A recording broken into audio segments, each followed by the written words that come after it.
রাধে রাধে জয় নিতাই। আমার রাধেমোহন পরিবারের সকলকে সুস্বাগতম। সকল সাধুগুরু আর শ্রী বৈষ্ণবদের চরণে দণ্ডবত প্রণাম করে আজকের ব্লগটা শুরু করছি। আজ ব্লগে তোমাদের আরতি দর্শন করাবো, আর কিভাবে সঠিক নিয়মে আরতি করা যায় সেটাই তোমাদেরকে আজকে বলবো। কেমন লাগলো তোমরা জানিও। আর আরতি সংক্রান্ত ব্যাপারে আরও গভীরভাবে যে ব্লগগুলো আমি বানাবো সেটা তোমাদেরকে দর্শন করাবো। সাথে থেকেও পাশে থেকেও লাইক কমেন্ট শেয়ার করতে কিন্তু একদম ভুলো না।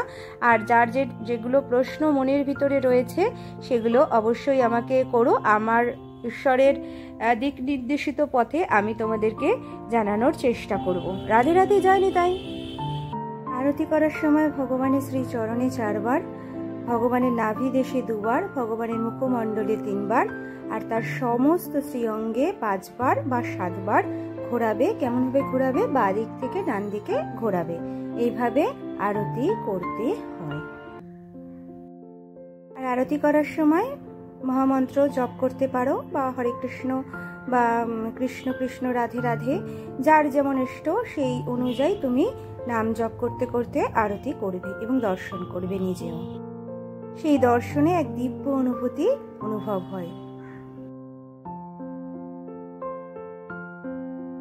আরতি করার সময় যে তোমরা প্রদীপের মধ্যে যে বস্ত্রটা দেবে সেটা সবসময় কিন্তু পরিষ্কার শুদ্ধ নতুন বস্ত্র হতে হবে।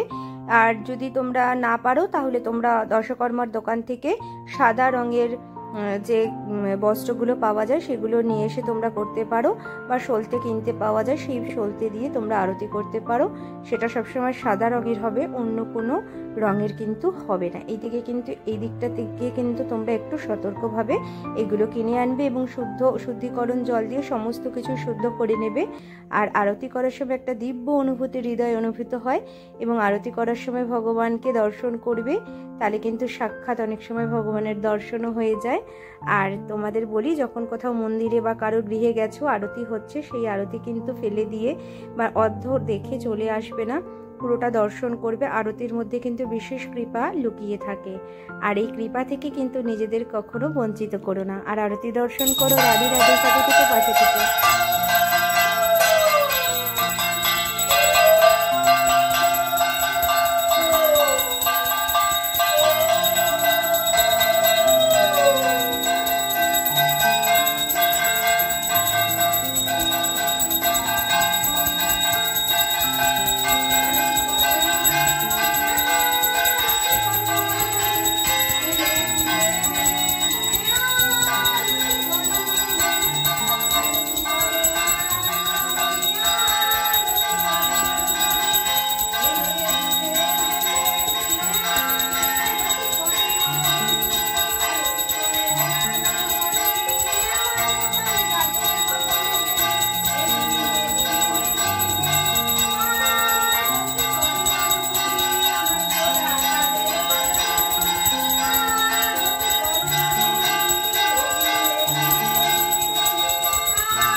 তোমরা যারা প্রশ্ন করেছিলে তোমাদের প্রশ্নের উত্তর নিশ্চয়ই পেয়ে গিয়েছো।